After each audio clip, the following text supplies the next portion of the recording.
I'm really excited about tonight's movie review. I'm getting pretty close to my 10th anniversary. I know it's going to be a big deal for my YouTube channel, but I'm really appreciative of all the people who have taken the time to watch my opinions and my reviews. But I'm also excited about tonight's review because it's a great movie. It's the type of movie that keeps me going. It keeps me searching for really golden classics. It really has that true Hollywood magic. Tonight's movie review is Portrait of Jennie. It came out in 1948. It stars Joseph Cotten, Jennifer Jones, Ethel Barrymore, and it's worth noting Albert Sharpe is also in this. Now, Joseph Cotten, most people who are coming to my channel most likely know who he is. You know, he's Orson Welles' buddy. He was in many films with him. He was in Gaslight and many other great classics. Jennifer Jones, she was in my first review actually, The Man in the Gray Flannel Suit. She's a little bit younger in this. I enjoyed her a lot in this. I didn't care for her much in The Man in the Gray Flannel Suit, but I did like her in this. Ethel Barrymore, she was in The Spiral Staircase, which I recommended in my previous review that you should definitely watch it if you haven't. And of course, she's a great character actress. She's in many other films that I'm sure I'll stumble upon in my channel. And Albert Sharpe, I like to mention him because he's Darby O'Gill in The Little People, and I've never seen this great Irish actor in any other movie, so it was a real treat seeing him. I always watched him every year in Darby O'Gill around St. Patrick's Day, so if you've seen that, just keep an eye out for him. So I mentioned that this movie is fantasy romance. It's a lot like The Ghost of Miss Muir, but it's important to note that The Ghost of Miss Muir came out a year before this, so it's easy to say that The Ghost of Miss Muir is better. It came out first, and I actually like The Ghost of Miss Muir better. I think that movie is definitely 4 out of 4 stars. But the plot of this is Joseph Cotten he starts out as a struggling painter, and he is struggling to find something to inspire him to paint great things. And out of nowhere, he's walking around Central Park in New York, and he comes across a little girl. She's about 8 or 10 years old, and it's Jennifer Jones. And throughout the course of this movie, Jennifer Jones goes from age like 8 all the way to her early 20s, and it's real cute how they did it. They did a great job. I thought she really did look pretty young, and she gradually, you know, I think a lot of it was how she did her voice, and her voice kept getting deeper as she progressed and got older. So he meets this little girl, and he continues to meet her in mysterious ways in Central Park, and right away you're finding out that of course she's a spirit, she's from the past, and that she is dead, she's a ghost. And that is what brings this into the fantasy realm, and what makes it romance is just the fact that Joseph Cotten, you know, he promises her that he will wait for her to get older so they can be together forever. And there's a lot of similarities between this and Ghost and Miss Muir, but differences too. I really liked what the director did with some of the scenes, especially in Central Park. The director made some of the scenes really look like paintings, and I thought that was just really clever.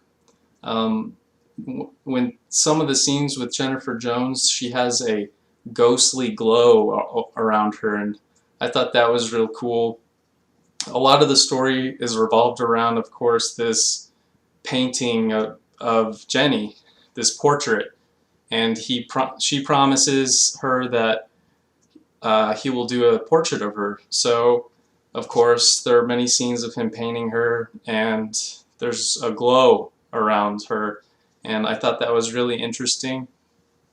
Now, it's important to talk about the background of this movie. David O. Selznick, he produced this movie, and it would actually be the final movie that he would ever produce in his career. it just brought too much stress to him that he didn't ever want to do another film, produce another film. And actually, I have a painting of, oh,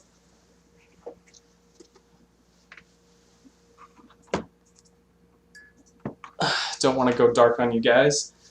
I have a painting of Jennie in this book. That is the actual painting that Joseph Cotten's character does, and it's of course supposed to look like Jennifer Jones, which it does actually look a lot like her. And I wanted to read something that David O. Selznick says about the ending of the movie. There were just so many problems with the movie. For example, it cost $4 million to make. It went way over budget, and it only made about $1.5 million. So basically, this movie was a huge bust at the box office. But I wanted to read what David O. Selznick had to say about the end. Another thing, the double tragedy at the end. I had a feeling that's more instinct than anything else that they should both die. In our final scene, when she tries desperately to hold on, quote, "Don't be afraid, Evan. Now we'll be together. Our love will last forever. We've finished our work," end quote. My feeling is that if he lives beyond this in view of this legend, this mysterious thing that we can't explain, if the man's alive, it's hard to swallow the legend, and it brings up many questions. If he's done this great portrait, what is he living on for?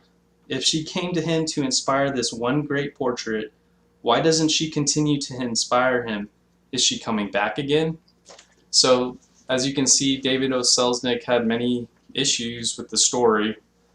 He invested so much of his time into it, and in the end, he still wasn't fully satisfied with the movie. And here's just a scene from the movie. You can see Jennifer Jones with Joseph Cotten.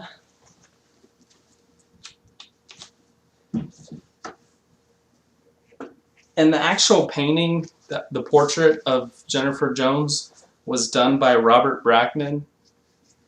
And I also wanted to touch on the fact that, yes, this was a great movie, but there are things that you really notice are similar to Vertigo, Hitchcock's Vertigo, that came out a few years later. And in my opinion, Vertigo is one of the best movies of all time. And Vertigo took things, maybe Hitchcock had seen this and took things from it, but I feel like Vertigo really perfected the idea of a man who's just obsessed with a woman, and he will wait for her as long as he has to. And it's just, it controls his mind, it takes over his life. And you know, there's even a painting in Vertigo. And there's just similarities between the two. And Vertigo, I mean, it's hard to compare anything to that movie because it's so amazing. So towards the end of this movie, I don't want to give everything away. It's strange because it changes from black and white to a greenish tint. That was the choice they decided to do in the ocean scene where Joseph Cotten is in a little boat and he's going out to see Jennifer Jones's character. He's trying to save her from this great storm. He doesn't want her to pass away, that he wants to be with her forever. And the special effects of this storm that comes and the huge wave, it's so incredible. Like when you see the storm coming down from the sky, it's pretty amazing for its day. And actually this movie won an Oscar for Best Special Effects. And at the very end of the movie, I won't give the things before away, but of course at the very end of the movie they finally show the portrait of Jennie, and it changes to Technicolor. Now this isn't anything too special because I've seen other movies previous to this where they do this, like the Picture of Dorian Gray. They do this at the very end of that movie where it changes to Technicolor to show the painting. And The Moon in Sixpence with George Sanders, they also do this at the very end. They change to Technicolor to show the paintings. And I love when movies do this, actually. I think it's a really good technique. Just little, I'm gonna give this movie 3.5 stars. That's very close to a perfect. I'm not giving it a perfect just because, well, I mean, the ending, it ended pretty quickly, and there were some scenes where you felt like it was just kind of clunked together, and a lot of the problems that happened on set you can kind of see in the movie. It's like, why did they even have that in the movie? Or, I don't know. Like I said, they're just better movies, like The Ghost of Miss Muir and Vertigo. They're just, movies like that are just fantastic. And that's why this isn't exactly a perfect film, although it is a great film in my opinion. Little fun facts are Vivien Leigh she almost played the character of Jennie, but of course Jennifer Jones took that role. And this is actually one of the movies where David O. Selznick just fell deeply in love with Jennifer Jones, and they eventually married. And a lot of people say that he was basically putting his heart into this movie because he was making it for her. I already mentioned that this movie was a flop at the box office, sadly, but it does stand the time because a lot of people do like this movie, and I'd highly recommend you see it if you haven't. And it's really sad that David O. Selznick was just super bummed out at the end of it. Like I said, he would never produce another film, but that'll pretty much do it for this movie, guys. Sorry, it's really hot in here. I don't know why I have this coat on, but until next time, guys, please comment below. I hope you're enjoying the reviews. Next one will be my 10th. So, good night, guys.